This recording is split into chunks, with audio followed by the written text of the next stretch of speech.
Welcome to episode 27 of Full Court Magic. I am your host, Don Strouble, the Orlando Magic beat writer for Roundtable Sports. And as always, this episode is powered by Roundtable Sports. If you haven't yet, please hit that link in the description to join our Orlando Magic Roundtable community for the latest analysis, news, and updates regarding the Magic. And please also, share with your friends and family. If you guys are fans of other teams, we have those too. It is a full, comprehensive sports network that has a bunch of talented writers.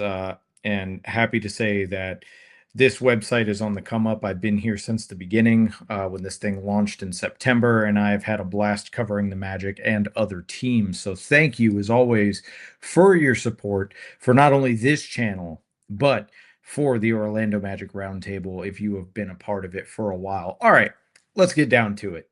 So I was out today running some errands earlier this afternoon before all my Orlando people, you would know right now, some rain started to come in. So it's time to get home. But before even all that, I checked my phone and I saw something interesting. I saw this report from Kurt Helen, lead NBA writer and managing editor at NBCSports.com, NBA on NBC. And he had this to say about the Orlando Magic and incoming head coach Sean Sweeney as it relates to Giannis Antetokounmpo. He said, and I quote, "Orlando is interesting, a team on the rise in the East, but with questions about whether they have a true number one shot creator and bucket getter who can get them a ring. The Magic are expected to let new coach Sean Sweeney try to figure out the Paolo Banchero and Franz Wagner puzzle rather than blow it up for Antetokounmpo or anyone else." League sources told NBC Sports. However, if they decide to get in the mix, they can put together an impressive offer. So this is interesting, right?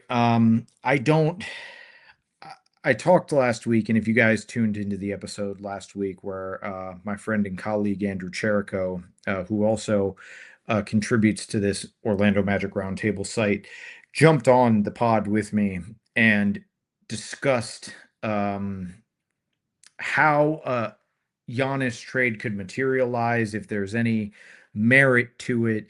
And we both kind of came to the conclusion that, you hear the old saying, where there's smoke, there's fire. I don't think that this is anything more than at best a small candlelit flame. I don't think that this is a group right now, first of all, that is in a position to acquire Giannis it reasonably, or one that really has a great deal of interest in it, especially when you have President of Basketball Operations Jeff Weltman at the helm. And Weltman, for all my Magic fans that know, that this is someone who's been he has been in control in his role of this franchise for nearly a decade now. Excuse me. He got this job in 2017, and since then, I mean, the argument could be made. I'm not even sure it's an argument. The Desmond Bane trade last summer, mortgaging those 4 first-round draft picks, the pick swaps, moving off of Kentavious Caldwell Pope and Cole Anthony to go and get one guy because you felt that he was the missing piece to this growing and evolving nucleus in Paolo Banchero, Franz Wagner, and Jalen Suggs, that it could help elevate this team. And Weltman's reasoning when making that move was entering a win now mindset. Well, we saw what happened with the Magic, 45-37, 8th seed in the East, barely got out of the play-in, but did, and really didn't seem to reach their potential until those first round of the playoffs, when they had the number 1 seed Detroit Pistons on the brink, but inevitably squandered the 3-1 lead. So I just don't see Jeff Weltman playing into this. I don't see him being interested. This is someone who has ad nauseum, proverbially pounding the table, talking about how injuries have affected this group, and how he believes in his heart of hearts. This is my analysis of him. This isn't a quote from him, by the way. I want to make that clear. In his heart of hearts, that the Magic would have progressed further in the playoffs and finally punched through the ceiling that is the first round, had they been healthy, had Franz Wagner not suffered that game 4 calf strain that took him out for the rest of that series against Detroit, right? Like, this is someone, an executive, whose belief in his current group is so strong.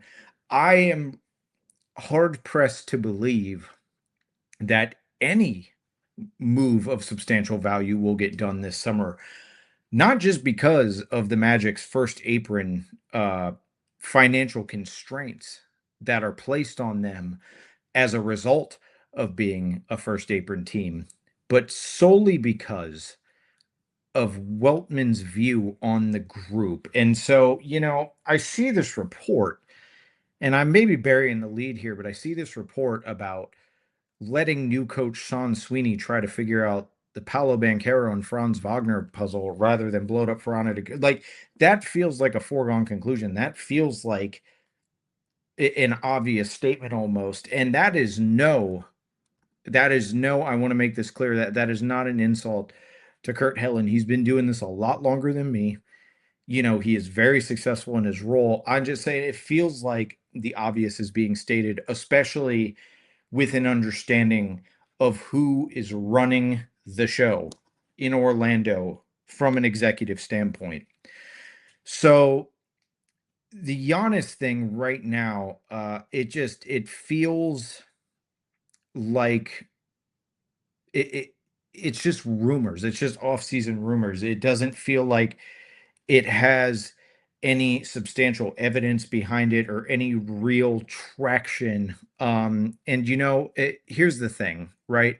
Like, if Giannis returns to the Bucks, but they still remain within this sphere of wanting to trade him eventually, would moving off of Paolo or Franz be worth it?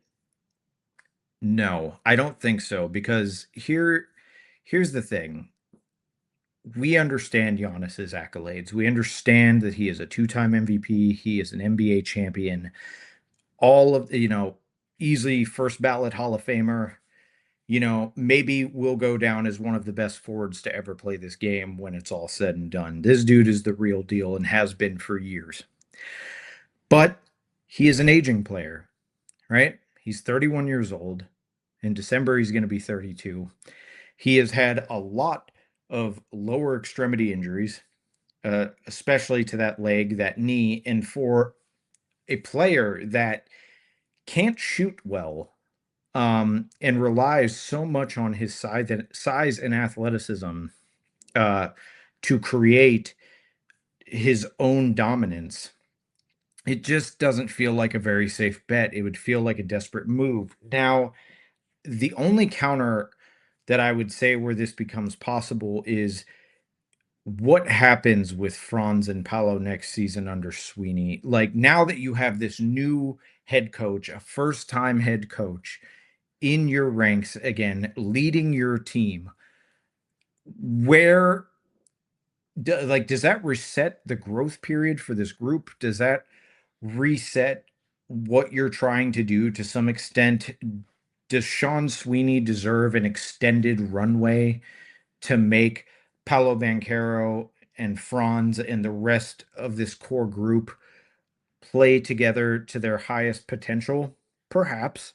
Especially, again, I hate to keep harping on it because I feel like I'm repeating myself as much as he does now.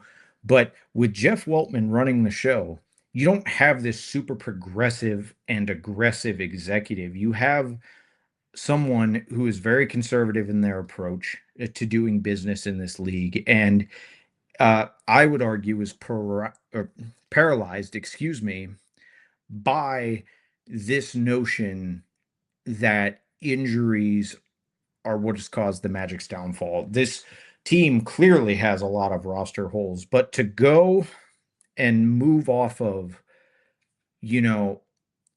one of your two strong forwards who have size and athleticism, like Giannis, maybe not to that degree, like I just don't know if it's worth it to go and get an older and aging player. And I don't even know if Orlando is on Giannis's radar. So say hypothetically the Magic were to move uh and make this aggressive pitch for Giannis and they obtain him.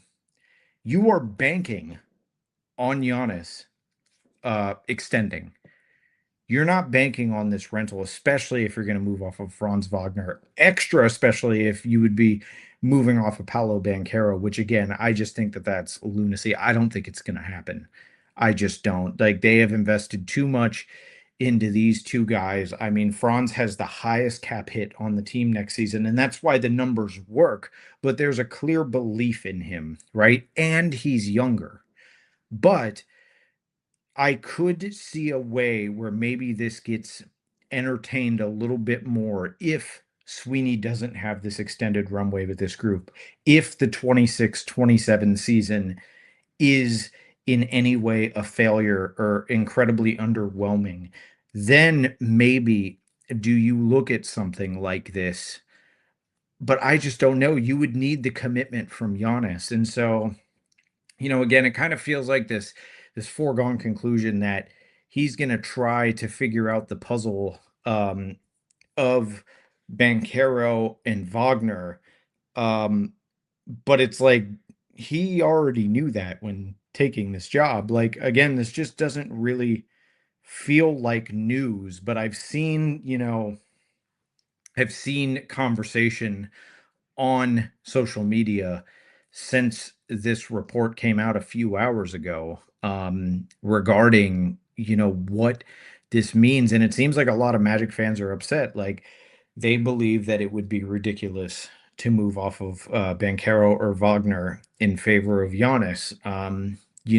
We've seen a lot of success around this league from homegrown talent built through the draft, and the Magic are the embodiment of that. Three of their four best players were drafted and developed by them. And I think that, you look at the San Antonio Spurs, look at the Oklahoma City Thunder. Obviously, they didn't draft SGA, but they got him very young in his career and, were more involved and can be credited for his development than the Clippers, right? And so, I just don't see it. I think that Bane was the big marquee move, as much as one as you can make by the Magic uh, to really improve this team. And, if they were going to make a move for Giannis, and I understand that his situation with the Bucks was different heading into last season. There was some tension, but not the level that it's at now. Um, that would have been the time to make it. You had the draft capital, you had other options that didn't include some of your best players. But what this team needs is not like a Giannis archetype. Again, you make exceptions for a player like him because of how talented he is and because of his resume. But this team, and I know my buddy Andrew disagreed with me last week, this team needs a point guard. Like this team needs an established floor general that can set up an offense that can calm down an offense so you don't have a repeat of a game 6 disaster like you did against the Pistons when there was no set actions. There was nothing that could get done, and you watch that 20 plus point lead slip away as you only score 19 points in the second half, right? And I just feel like that should be the focus. Like it's almost like the Cleveland Browns, right? I know I'm just pulling a random team here, but they can't get quarterback right. They've never been able to as long as I've been alive. It seems like the Magic can't get point guard right. You know, Jalen Suggs and Desmond Bain, they're not true ones. They're not true floor generals. And while they can certainly lead in offense, you got four guys on the floor who can bring the ball up the floor. When those four guys that I've mentioned are healthy and together, which is a good thing to have. But it would be, I don't know, irresponsible to not ever address that issue. There are teams in this league that have glaring needs that have not been addressed. And for the Magic, it is a legitimate point guard, either off the bench or a starter, preferably off the bench for this group. You know, that they need to prioritize, and I just that's not Giannis. And for the price tag, for the risk, I don't see it happening. So I am of the idea that Sweeney, you know, obviously we'll see, more of the details and the materialization of his contract and the vision of this group later on in the future. Maybe not the exact specifics because the Magic have always been hush hush about that. But, obviously envisioning a 5-year deal, gonna get at least 3 of those to really prove himself because this isn't a rebuilding team. So I don't think that he's going to have as long as Mosley did to elevate this group. Um, but I think that it's important to understand that unnecessary risks at this point could really end up damaging the franchise more than helping it. Like that is just such a massive gamble. And, you know, uh, to consider Wagner or Banchero being moved in that deal, they just kind of feel like the two untouchable guys right now. If we're talking Jalen Suggs, and like no disrespect to Jalen Suggs, then maybe, or if they had picks and then you could send off someone else like an Anthony Black, okay, sure, but even still, to consider what it would mean to acquire Giannis, and the risk of it all is just it's too great, and it just doesn't feel like the right move given the trajectory of this group and what it's trying to accomplish. So I've yapped long enough on this. There's the report. Uh, Gonna try to come to you guys with an episode at least once a week. Throughout the summertime, gonna be doing more in the fall, obviously when the season's back. But for now, I felt like this was a good thing to address and talk about. I'll have stories on it as well, breaking down things some more. I will be linking bits and parts of this podcast in there as well as the full link. So, if you guys don't have time to watch it now, or if you want to send it out to someone else, again, I always appreciate the support, and I will see you next time. This has been Full Court Magic. I'm Don Strouble. We'll see you later.